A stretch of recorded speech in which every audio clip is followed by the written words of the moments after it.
And we're back at it again with another Biconic Wrestling review. That was off to a horrible start. But hello everyone, all you Biconic Wrestling nerds out there, and welcome to another edition of the Raw Squad reviews for Monday Night Raw. I'm your host, Mikey. Joined with me is my lovely co-host, Minnie. Hey, what it do? I'm so happy to be back to this. But we are here to review another episode of Monday Night Raw, this time for Monday, November 27, 2023. Monday Night Raw after Survivor Series and everything that went down at the pay-per-view. We got some things to discuss. Yeah, some people came back. Announcements were made. R-Truth is back. He was shown, so it was good. We messed up the Judgment Day's couch. Because I really enjoyed. Yep, I cannot wait to discuss that. That's going to be a good time. That's the only important thing that happened. I mean, that's all people need to know about. R-Truth came back. He messed up the Judgment Day's couch. Thank you for catching this Raw review. We'll catch you guys next week. I'm just kidding. Let's get this going. Indeed. So we're going to jump right in. So Monday Night Raw this week was brought to us, the first hour at least, commercial free. So let me tell you, it was great not to have to start and stop a lot of stuff. But we debuted the new intro. So we kick off Monday Night Raw this. Oh, that's right. I was about to gloss over that. We got a new intro and new video package, which has some people who are no longer with the company in the video package. I'm not sure if you caught that. Matt Riddle was in it. I thought that was strange. I'm like, I thought he was fired. I guess not. I don't know. But new video package, new theme song. We'll see how it goes. I think it's okay. I liked it. Oh yeah, definitely love it. After this intro, Monday Night Raw kicks off this week with Randy Orton in the ring. Essentially, he talks about how he's happy to be back. He has some receipts that he needs to collect on the bloodline, and he needs every member, which I was a little nervous for Baby J Uso, which we'll talk about him later. But then he was interrupted by Monday Night Mommy, Rhea Ripley. Listen, she's trying her best. Judgment Day lost at Survivor Series, so she's trying to gloss over it, like, it's just a bump in the road. Nothing's gonna happen. Mommy retained her title and made money. I'm not sure if you guys caught that on YouTube. She signed the paper, linked it, sold it for $850. So I think Mommy got a double win.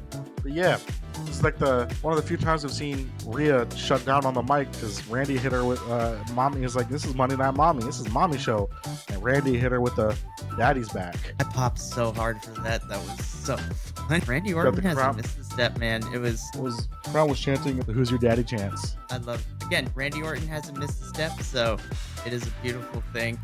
Of course, Judgment Day tried to jump Randy Orton towards the tail end of this in-ring segment, but Randy Orton gets rid of JD, tries to get rid of Dominic, but doesn't work. And essentially, this sets up our match between Dominic Mysterio and Randy Orton for later in the night. So Randy's not, again, had a promo from him, and now we're going to get his first match on Monday Night Raw in over a year and a half later in the show. It's a great opening segment. I'm happy that Randy's back. I gotta prepare myself because then go for it. After Adam Pearce's meltdown from last week, we get the tag team turmoil. This was all part of the commercial free portion, so we saw all of this completely through. It was good because it's a new budding tag team division. It was good that they got a spotlight. They had time to be able to put up a good match, and we got some good people in here. And I love the Creed brothers. Yeah. It's still working. Okay. There was a random hesitation that I was like, did everything break again? No. Yeah. Okay. No, we're good. I have to mentally prepare myself because this tag team turmoil match was amazing. So this tag team turmoil, and this is for number one contendership. So the winner of this match is going to go on to face the Judgment Day boys for those tag titles. Can we split the tag team titles? So we begin the turmoil match. Can we split the belts already? Like, goddamn. I mean, that's what me and you have been saying for the longest time, is we should split these belts up. But then again, split at WrestleMania. I'm looking over at SmackDown. I was like, well, they moved some teams and make some teams. Some bitch should have been split when KO and Sami Zayn won them. Yeah. Back to the match, Mike. I'll let you handle that. Hopefully, so we kick off with Alpha Academy versus DIY. This was fun for Akira Tozawa to show off his comedic chops. The double worm was great. But then, of course, DIY, being DIY, picks up the win and advances to the next round. I feel so bad for the next team. So then it becomes DIY versus a returning Indus with Jinder Mahal leading the team down. This part didn't last more than maybe 4 to 5 minutes because then Tommaso Ciampa gets the pin and Indus is eliminated. like, oh, my poor Indian boys. What are we going to do with you? Put them on SmackDown. Then, that's very fair. I think they need to go on SmackDown. I think they can help. Then, from here on out, is just banger after banger after banger matches. So, we get DIY versus the Creed brothers in the third round of this tag team turmoil match. God, I love this part. This is good. The Creed brothers are amazing. They fit so well in the Raw tag team division. They're not just amazing. Awesome. Creed brothers are mwah. They are chef's keys, as kids say. Man, this is a good back and forth. I was rooting for both teams, but the Creed brothers ended up picking up the win here, eliminating DIY from the tag team turmoil match. And I was like, I want to be mad because I love my DIY boys, but man, the Creeds are amazing. And then they continue to show it, because then I'm hoping that this hopefully turns into a DIY heel turn. Something that we talked about with other Biconic members, that they should be heels. I'm saying other because I can't remember names worth shit. I don't even remember my own name half the time. I'm terrible with names. So I'm hoping this starts a heel turn and we get heel DIY that comes in and hopefully does something cool. I'm sure they will. But this portion of the tag team turmoil match was great. Then it continued to go, because then it became the Creed brothers versus the New Day. Lord, listen, we love Xavier and Kofi Kingston in this household, and man, the Creeds put on a show with the New Day. This was awesome. Why is there videos going off on my phone? Don't open stuff from your friends. Like, oh, they sent me a text. That's a video. My goodness. I was very surprised to see the New Day work more aggressively against the Creed brothers in this match, but then again, you got to. It's the Creeds. Yeah, you have to be super aggressive and make sure they don't get any speed going into things, or they're just gonna throw you across the ring and hit you with a butterball special. That's not what the move's called. I like it. That is the iconic version of the name, butterball special. I love it. Again, this was also another good back and forth. But again, the Creeds pick up the win here, and I'm like, oh my gosh, they're gonna go all the way. Then we enter their final hurdle, because the final match in this tag team turmoil, #1 contendership, is the Creeds versus Imperium, and this one took it to another gear. I was like, holy crap. Imperium is, I feel like they don't, oh my god, bro. They can. We know that Ludwig, exactly. We know Ludwig can go. And people forget that Giovanni also is just as good and as athletic and as a team. Holy crap, they were great. Giovanni is such a good wrestler. He just has as much charisma as a worm. But that boy can move in the ring. Seriously, it is a beautiful thing to watch. And I honestly thought Imperium was going to win here, but no, the Creeds surprised me. They pick up the victory, and the Creeds are your #1 contenders for the tag team championships. And man, Triple H really believes in these boys, and I'm excited to see whenever we get this tag team match. So we'll just have to wait and see when we get it, but I think they're ready. This is going to be really good, which then leads into the backstage segment. So Damian Priest is watching backstage in the Judgment Day hangout. Finn comes in and mentions, be like, yo, the Creeds are kind of great. Damian, we need to kind of have our stuff together, because we can't. I was really surprised to hear the Judgment Day say, it's like, we can't take them lightly. I'm like, are we slowly going face direction? Because usually heels don't respect their opponents like that. I think that was Triple H being like, hey, you got to put some respect on my NXT boys. I love it. It's great. But as Finn tells us to Damian, this is when Damian goes into woe is me mode, as I wrote in my notes, because he's like, let's just call it what it is. I lost the match for us at, War Games. Say it to my face. Let's get this done and over with. And Finn's like, bro, what are we talking about? And then Rhea steps in and she's like, listen, we're a family. We make mistakes. You know what? We're going to get over it, and we got business to take care of. And I was like, is that how we really feel, though? Are we about to get a Damian Priest face push? Honestly, this is the direction we're going for, but, it's... Again, this is just the start of this next chapter for Judgment Day, so I have to wait and see how we develop it, but you can't have them lose on the big stage like War Games, and then be like, nah, it's fine. I'm like, no, it's not fine. I'm hoping this next chapter equals a Damian Priest World Heavyweight Championship.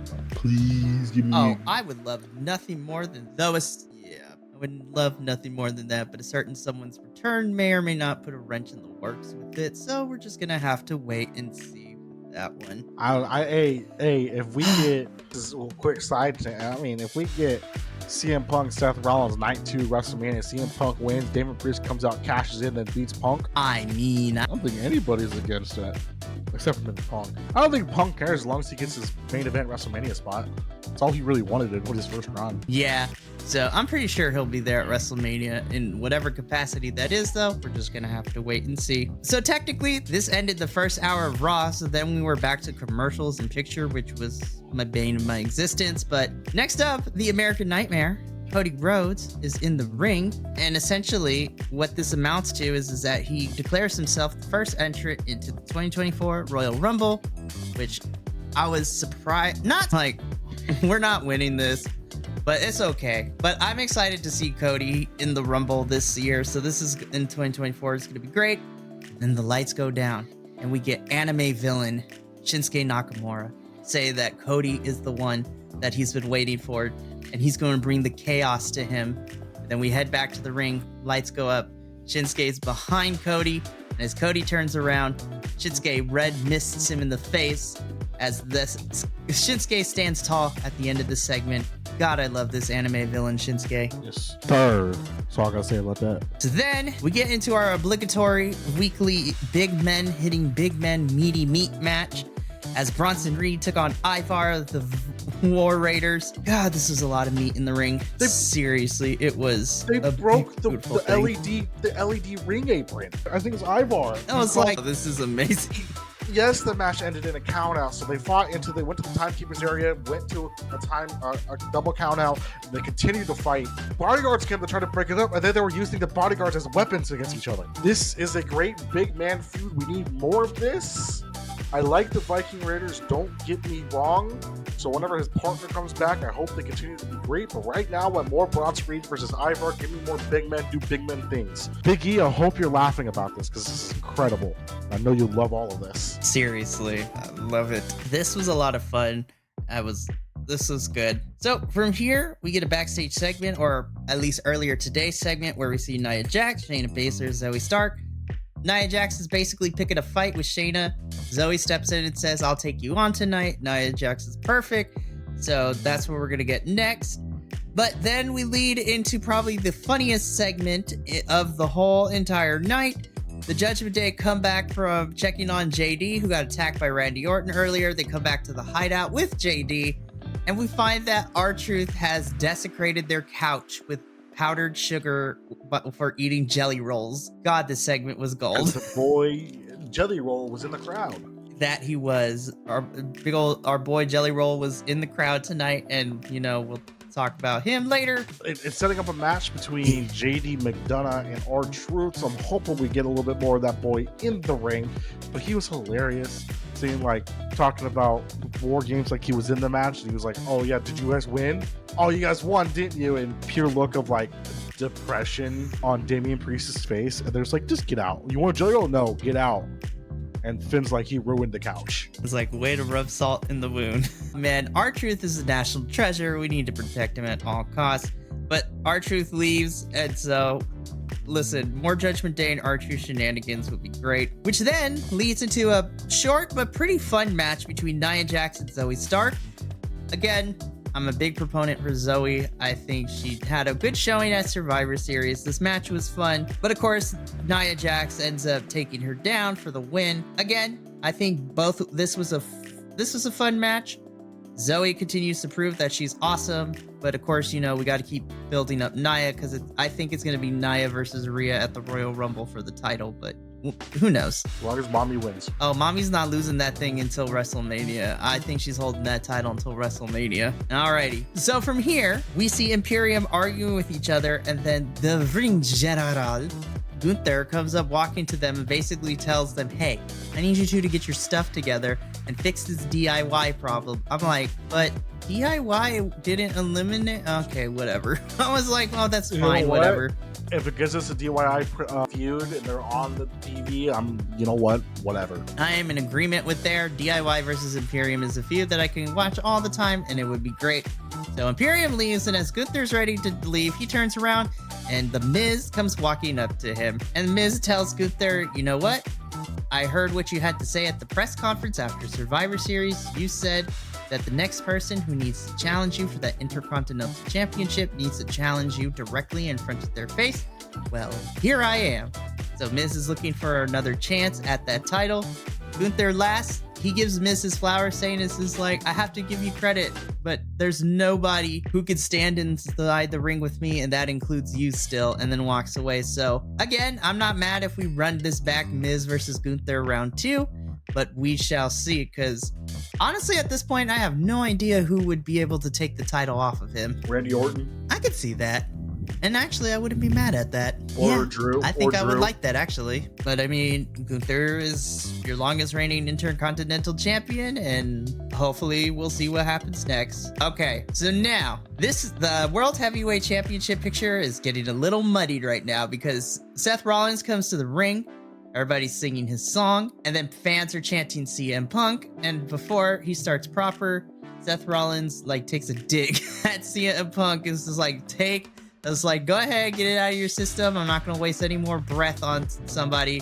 I'm like, damn, Seth. I was just like, this feud is going to be money when we get Seth versus Punk because of real world things that happen. I saw on Twitter or his Instagram, it was like 2 dudes laughing around all this money, and it said CM Punk and Seth Rollins backstage laughing all the money they're going to make off this feud because the entire thing's a work and people think Seth really hates him when, like, he said before that he's already forgiven him. Yeah, Seth is they've already made amends, like, prior to this, but again, this is going to be money still. I'm excited. This is going to be fun. Insert Shane McMahon's theme song here. Hopefully he doesn't tear the another quad. But that's besides the point. But that's for the future. That was the funniest. Because, oh my God, I was like, what is happening? I was like, this was crazy us to me. See the worst people elbow of all time by Snoop Dogg. But you know what? Worth it. Snoop saved that segment by improvising. Yeah, it's where we get. It was a moment for sure. It's where Little Balls Miz came from. We love to see it happen. But back to the action. So Seth cuts a promo in the ring, and before he gets any more out, Drew McIntyre comes to the ring. I love that Drew is only a heel when Jey Uso is mentioned. So Drew basically asked Seth for a title shot. He wants another chance since he was this close to beating him at Crown Jewel. And I was like, that's kind of fair. But Seth is like, nah, bro, I'm going to be giving the championship shot to somebody who deserves it, and that's Jay. Me and Jay are going to fight for this title next week. And I'm like, yeah, our Usi boy is going to be fighting Seth for the title. Drew gets all mad, and then the gnarliest headbutt is heard. Yeah. Drew busted himself open. The gnarliest headbutt. He busted himself open. I know, I was like, that was insane. And then I was like, oh, he's kind of bleeding. And then, oh my God, it was beautiful. He hit the headbutt, and then no-sold the fact that he legitimately either hit the belt or hit Seth and just stood there like the badass he is. And I love Drew McIntyre. That's incredible.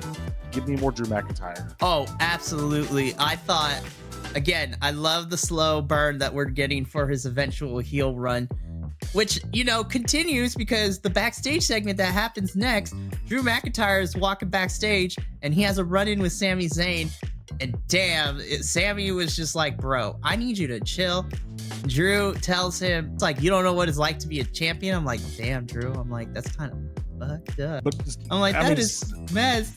Sammy came back with the heat. He was like, you weren't the only one to lose in front of your family and because of the bloodline with the World Heavyweight Championship loss. You weren't the only one to come seconds away of beating Seth Rollins for the World Heavyweight Championship. I went through the same exact shit as you, so stop being a little baby ass bitch. Basically what he told him. No, that's exactly what it is. And so then Drew McIntyre calms down a little bit. I was like, okay, if he sees the reasoning, it's going to be fine. He's like, you know what? I got to start from the bottom again. I got to work my way up. So I'm going to go over to Adam Pearce and I'm going to get a match for next week against you, Sammy. And then walks off. I was like, all right, Drew versus Sammy again. I'm down for it. Let's go. It's going to be a beautiful match. I cannot wait. Then so, for the first time in like, I'm not sure how many weeks, we mentioned the fact that there's a women's tag team champions and they're putting the belts up. Oh my goodness. And I gotta be honest, minus picture-in-picture being a pain in my keister as I was trying to watch this match, this is a pretty decent match. So we had the champions, Chelsea Green and Piper Niven, defending the women's tag team championships against Tegan Nox and Natalya. This is the homie Piper and Natalya are also great. This was a fun match, man. And this was actually given like 10 whole minutes. And I was like, yes, give this time. Triple H, we love you, man. This is great. Of course, Chelsea and Piper retained the titles, but honestly, I'm okay with this. Tegan and Natalya like showed up. They did great. And Chelsea Green and Piper Niven just happened to be better this night. But man, this was a lot of fun. I'm so happy to see more women's wrestling. I'm just happy with the fact that they acknowledge the fact that this belt exists. In the words of Roman Reigns, we have to acknowledge it. And I'm happy that they're acknowledging it so much. Thank you, Triple H, for reminding everybody that we do have a women's tag team championship in WWE. Thank you. Alrighty.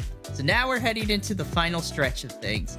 So backstage, Randy Orton is preparing himself to face against Dominic Mysterio when Sir Yeet himself, Jey Uso, comes up and makes amends and apologizes, Randy, and tries to make amends. And Randy forgives Jey, saying that, you know what?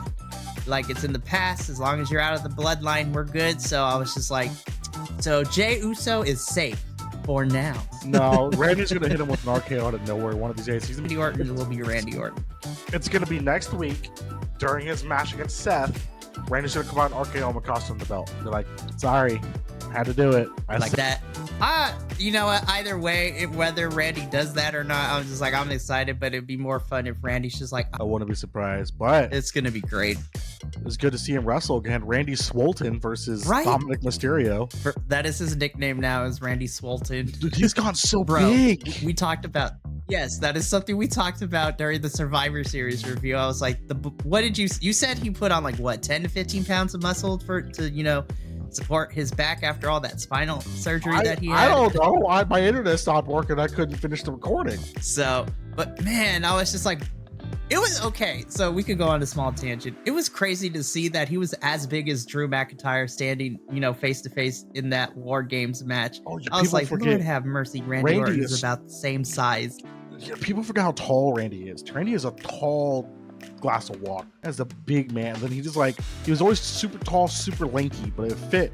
And then he put on a bunch of muscle, and now he's just like, I'm a Tanner Drew McIntyre. Fuck you, RKO out of nowhere. Oh my goodness, Randy killed it in the War Games, and he killed it in this match too, man. So I'm gonna bring this up. There's a video out there of Randy Orton twerking when he's at home to music, and it's hilarious. He's dancing and he starts twerking. It's so funny. This is why I've always loved Randy Orton. His character is serious, but then you see him outside and he's letting his children RKO him. And he's just a big goofball. Yeah, he's matured so much since his younger days. Randy used to be a menace. Oh yeah, and he even admits it too. He's like, yeah, I was young and I was stupid, but it's a beautiful thing to see how far he's come, and we love Randy Orton. This match was fun. Again, Dominic Mysterio continues to get beat up for his lunch money by everybody on the roster. He's gotten so much better at selling. Dominic has, but even Randy was selling. Absolutely. Randy was selling moves for Dominic. Dominic got a little offense in there. Randy was selling his moves. It was seriously a little exchange. But Randy had to hit him with that RKO and get that 1, 2, 3 right in Swolton with the W. Oh my gosh, absolutely, man. And Randy, of course, picking up his win on his first Monday Night Raw match in a year and a half. So happy to see it. And I mean, it was a nice way to end Monday Night Raw. This was a great show. Oh, wait, no, we're not done, because then we get to the main event, or the last personality. I love that song. It's actually a good song. It's a great song. But I'm not sure if you noticed. I saw a little bit later. His Titantron thing. It actually there's little bits and pieces of all of his previous gimmicks that pop up. I'm not sure if you noticed that. I love that. I did, and I was just like, "Oh, this is great." Listen, before we get deep into what's this gimmick? Is this old man Punk gimmick? Because he's old now. He has the gray. Is this Santa Claus Punk? We sent it from CM to SC Punk. That's a good question. Or do we just keep him as Caesar Molan Punk? See, instead of spelling it with the S, it's Senior Citizen Punk, CS Punk. So senior with the C. He's gonna see this. Misspelling everything. Listen. Okay, before we dive into this promo, because unfortunately we didn't get your perspective on this, because unfortunately technical difficulties made it not cool for you to join us for the Survivor Series review. But with the time we have before the internet gods decide to hate on us, how do you feel with Mr. Senior CM Punk being back in WWE after all these years and everything that has gone down in the other company? So how do I feel about Calloused Mongol Punk coming back? I'm not against it. I am cautiously excited about it. As long as he can't really pull a lot of the same stuff he did with AEW backstage wise that he can with WWE, because his head is not going to get quite as big, because you have people like LA Knight, Roman Reigns, those guys are going to be probably outselling him. But I'm hoping this run is good. I've always been a fan of Punk, even back during his Ring of Honor days. I rewatched a lot of the old stuff, and I liked his Ring of Honor stuff. So in his early WWE's version of ECW, so I'm cautiously excited, and I'm hoping they push it the right way, and I'm hoping he keeps himself in check so his run isn't tainted by backstage BS, and he just lets Triple H, who's been 95% solid on booking, do what he's got to do. And I'm hoping, he gets that main event slot he's been wanting at WrestleMania for his entire career, and he kind of just does his thing. And I'm hoping he cleans up his wrestling act, because I saw a lot of his AEW stuff. He was botching a lot,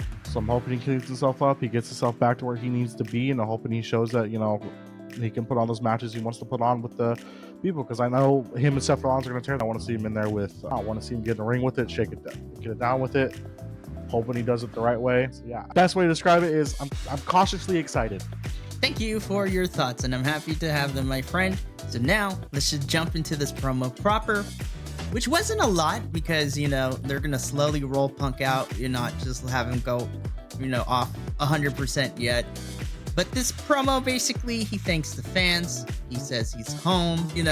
Miss AJ Lee, I miss you. I know you're happy doing it, but if you want to come back to WWE, girl, I think the women's divisions would love to have you. AJ Lee, Royal Rumble 2024? Are we thinking about that? Like a special appearance, a one-time thing? I wouldn't be mad at that. Or we get AJ Lee versus Rhea Ripley, WrestleMania? Because she's would also be fun too, but I'm still the mindset that she did put in work. She was on TV shows doing wrestling and stuff like that. I 100% agree, man. He shouts out his wife. He shouts out Michael Cole and the rest of the commentary team. And basically, he's here and he's going to be doing everything because he is CM Punk. And then the promo wasn't a lot, but I appreciate it for what it was. Punk went tamed on this. He kept it clean. He didn't go bash AEW right out the gate. And then as the show goes off the air, he yells at the camera, "I'm not here to make friends. I'm here to make money." So that was fun. The crazy thing is, reading on X or Twitter or however you want to call it and everything like that, a lot of people were actually disappointed he didn't bash AEW by not mentioning them. They were like, just hate on him already, god damn it. I was like he just ignored the fact he was there and just let it go. I think there's something going on, because I also read that Tony Khan can't talk about the fact that CM Punk's at WWE. So this brings up to me then, how much of that was Punk's fault with AEW? But that's a whole nother tangent we don't need to get about here. This is Raw, not AEW. We don't need the man with the lucha mask to come back for this.